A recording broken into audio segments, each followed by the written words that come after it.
Lecture 9, Part 3. Let me go back to where we were here.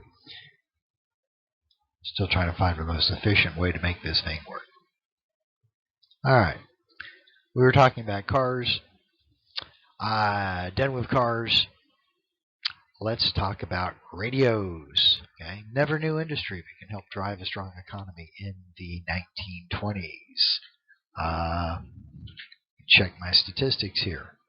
It says here that in 1919 there were no commercial radio stations in the United States. By 1929 there's like 700. So this, of course, is a whole new industry. Okay? In 1920, who's going to buy a radio? Oh, there's nothing to listen to. Who's going to build a radio station? Well, there's no audience. So once again, at some point, some forward-thinking, businessman had to think ahead and, start transmitting radio signals, knowing there would be very little listenership at the beginning.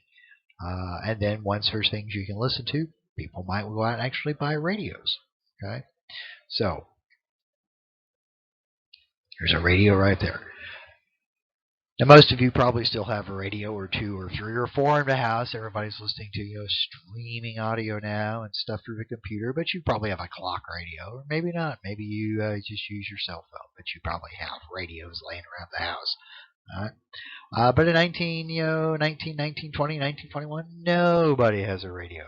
Who's going to want one? Everybody. Who's not going to want a radio in the house? All right. How many radios can you sell? As many as you can build, probably. So there's business in making radios. Okay, building radios, designing radios, building radios.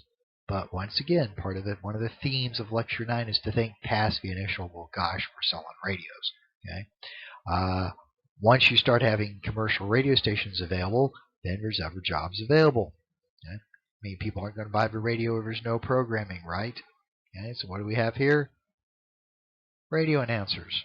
Okay? There's jobs reading news on the radio, reading advertisements. Okay? They did live plays. Okay, so actors can find work acting on radio dramas. Newsmen can read the news. Musicians. Okay? A big radio station in a big town might have a live band come in on a Saturday and play dance music or orchestral music or whatever. Okay?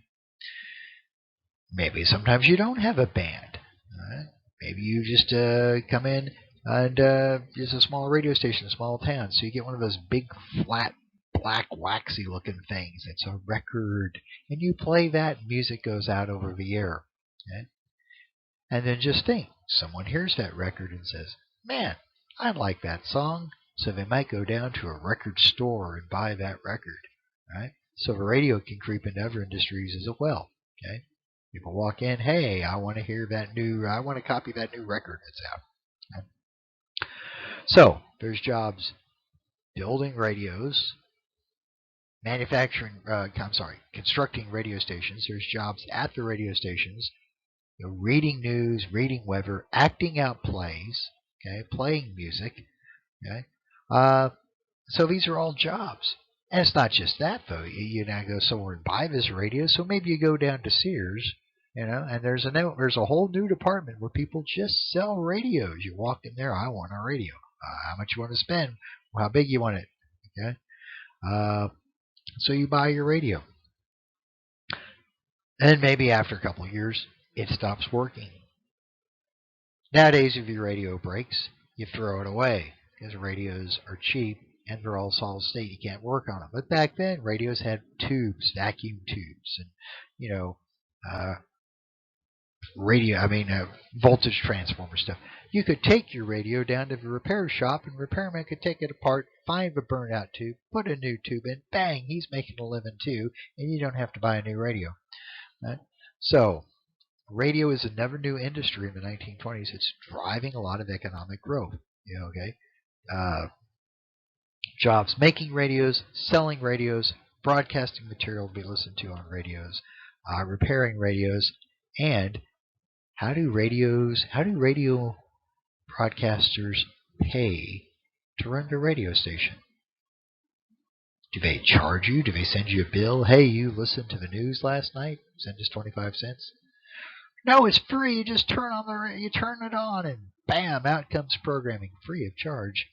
How do they make you pay for it?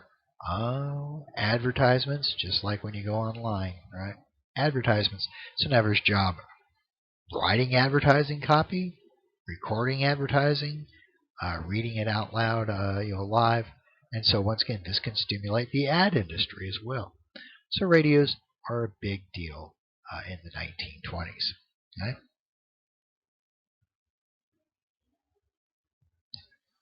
All right. So much for radios. Let's go on, shall we? Would you like to know another new industry get big in the 20s? How about motion pictures, movies? All right. Now, movies have been around for a while. One of the first big films that would be recognizable to you as a film, with like directing and editing and stuff was, A Birth of a Nation back around 1915 by D.W. Griffith. Okay. So movies have been around for a while too. They're starting to catch on, but in the 1920s they're really enlarging. It's becoming quite an industry. Okay. So here's some examples the guy came up with. There's Clara Bow. Okay, big actress at the time. Cecil B. DeMille's Ten Commandments over there to the left. Now, the fellow who put this PowerPoint together, of all the movie posters he could have put in there, that was a bad choice, the Ten Commandments. Because the Ten Commandments was remade in the 50s as a color talking film starring Charleston Heston. They usually show it at Passover every year. So when you see the Ten Commandments up there, most people are probably going to go, oh, well, 1950s. But there was an earlier black and white silent version by Cecil B. DeMille. So later he remade his own movie. Okay. And so once again, these are, another new industry is really gaining some toeholds and, generating a lot of revenue. So once again, new industry. So think about this now. Film. How many people can get to make a living in movies? Well, actors and actresses. How many of those are there? But think behind the camera. There's directors. There's prop men. There's makeup artists. There's caterers who serve the food on the set.